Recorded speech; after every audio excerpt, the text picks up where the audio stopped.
With My Disputes, you can submit invoice disputes and follow their progress online, anytime, anywhere. In this tutorial, we will guide you through the usage of the tool.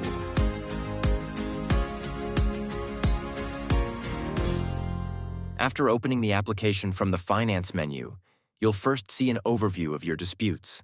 This overview shows all the disputes that are linked to your account, as invoice payer or dispute contact, which were submitted in the last 90 days.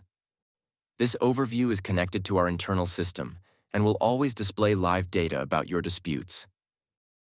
This way, you'll be able to track the progress of your disputes in real time. If you have too many disputes, you can use the filters to narrow down your search.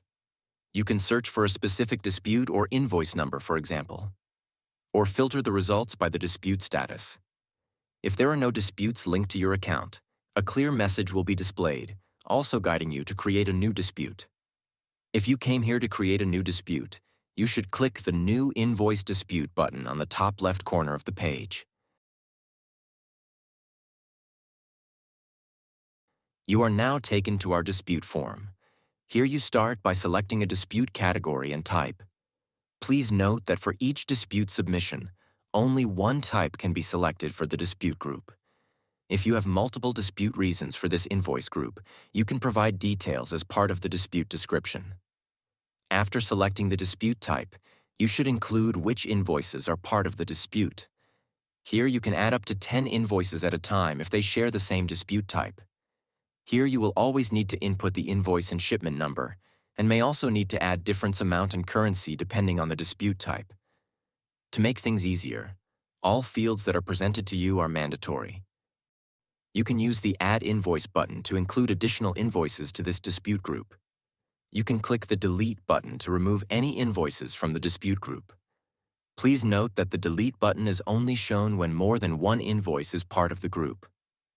After adding the invoices, you have the chance to provide a detailed reasoning for your dispute, which will help our team to assess and validate your dispute. You also can include up to 5 attachments to your dispute. Please note the accepted file types and size. Lastly, you will provide a contact person for the dispute and can add your customer's reference number in case you are creating the dispute on behalf of a customer. The email address is pre-filled with the email address of the logged-in customer, but you can change it in case you should not be the contact person for this dispute. The contact person will receive all notifications related to this dispute and will also be able to see this dispute in their dispute overview.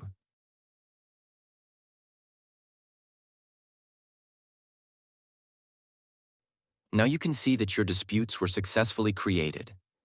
Now it's our turn to assess the disputes and get back to you with the results as soon as possible.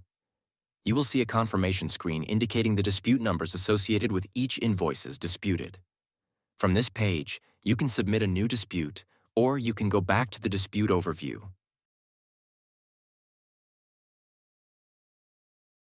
As you can see, the newly created disputes are already present in this overview.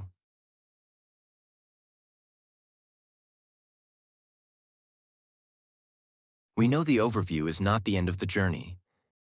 You are expecting a response with the results of your dispute, including information of why it was rejected, for example. In My Disputes, you can easily access additional details of any dispute by clicking the dispute number. This will open a new page that includes all the details sent by you or your company when creating the dispute. On this page, you will also see any responses from Hapag-Lloyd regarding the validity of your dispute. If your dispute got rejected in the first validation, you are able to request a review directly from this page. It's mandatory to indicate the reason why you are requesting the review, as well as a detailed description to back up your request. After successful submission, a confirmation email is sent to the dispute contact, and you are also able to follow the progress of the dispute via My Disputes. We hope this tutorial has helped you with your invoice disputes.